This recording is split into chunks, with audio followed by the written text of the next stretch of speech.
Assalamualaikum warahmatullahi wabarakatuh. Nama saya Lisda Yulistika dari Prodi D3 Kebidanan. Saya akan menjelaskan tentang proses dan siklus menstruasi. Pernahkah teman-teman merasa heran, kenapa sih kakak perempuan atau pacar tiba-tiba marah, tiba-tiba nangis, tiba-tiba ketawa sendiri? Ternyata hal ini ada kaitannya dengan siklus menstruasi atau datang bulan atau haid. Tapi sebelum membahas siklus dan perubahan emosinya, yuk kenali dulu bagaimana sih haid bisa terjadi. Dari gambar ini, bagian berbentuk bulat disebut dengan ovarium sebagai tempat penghasil ovum atau sel telur. Bagian ini adalah oviduk atau tuba falopi, tempat bertemunya sperma dengan sel telur jika terjadi pembuahan. Bagian ini disebut dengan vagina. Sedangkan bagian yang sempit ini adalah mulut rahim atau serviks. Bagian yang paling besar adalah rahim atau uterus, di mana tempat adik bayi tumbuh saat sang ibu mengandung. Dinding ini disebut dengan lapisan endometrium yang memiliki banyak sekali pembuluh darah.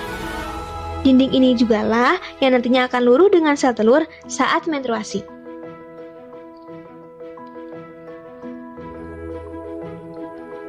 Sel telur yang dihasilkan ovarium akan berjalan melalui tuba falopi. Jika bertemu dengan sperma setelah berhubungan seksual, maka akan menjadi zigot atau calon bayi.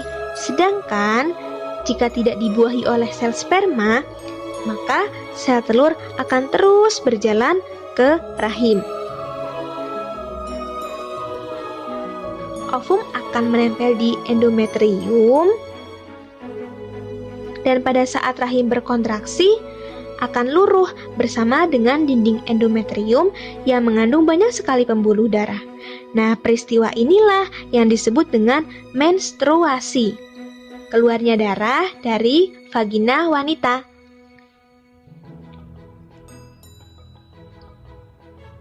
Darah yang dikeluarkan saat menstruasi berkisar antara 20 sampai 60 ml atau 20 sampai 60 cc dengan lama menstruasi sekitar 2 sampai 7 hari.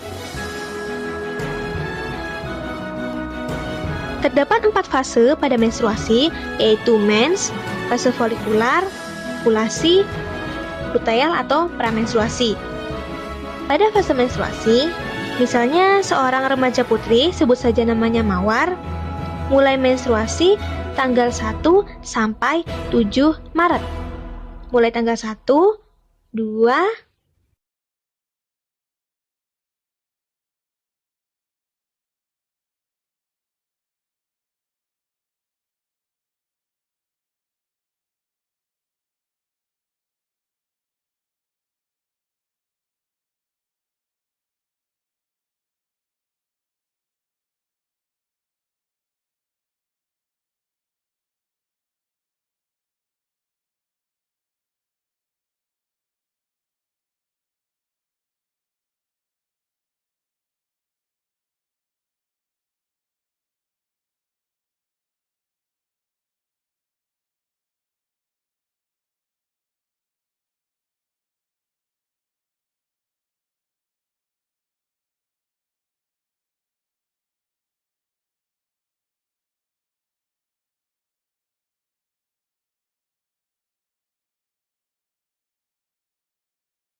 gajian pegawai yang tepat waktu, tapi memiliki rentang 21 sampai 35 hari. Dikatakan tidak normal jika dalam 3 periode berturut-turut haidnya menyimpang dari 21 sampai 35 hari. Misalkan saja, Mawar haid tanggal 1 Maret dan haid lagi tanggal 29 Maret. Berarti siklusnya 28 hari yang tergolong normal. Melanjut di bulan selanjutnya, misal tadi haid 1 Maret, tapi haid laginya tanggal 5 Mei. Berarti rentan waktunya 37 hari. Artinya tidak memasuki antara 21 sampai 35. Tidak normal. Tapi belum selesai. Misal menstruasi lagi tanggal 30 Mei. Berarti dari siklus sebelumnya 30 Mei terhitung 25 hari. Nah, 25 hari itu terhitunglah normal kembali.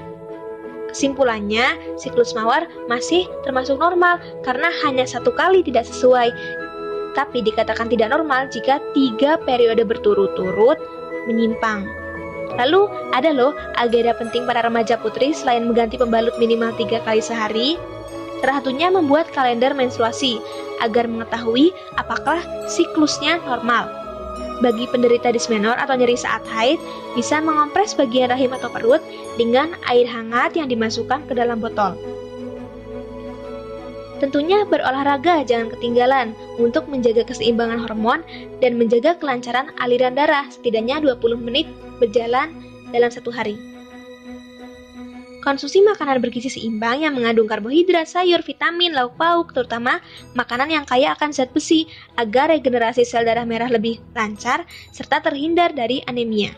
Lalu istirahat cukup selama 6 jam per hari dan menenangkan diri agar tidak stres, karena stres akan menghambat proses siklus menstruasi.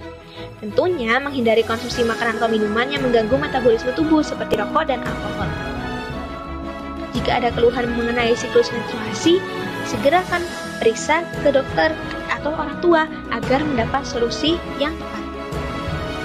Senantiasa menjaga kebersihan diri dan organ reproduksi. Bisa memakai celana dalam berbahan katun dan kaos, tidak perlu berpakaian ketat. Menjadi remaja cerdas, remaja sehat, peduli sesama.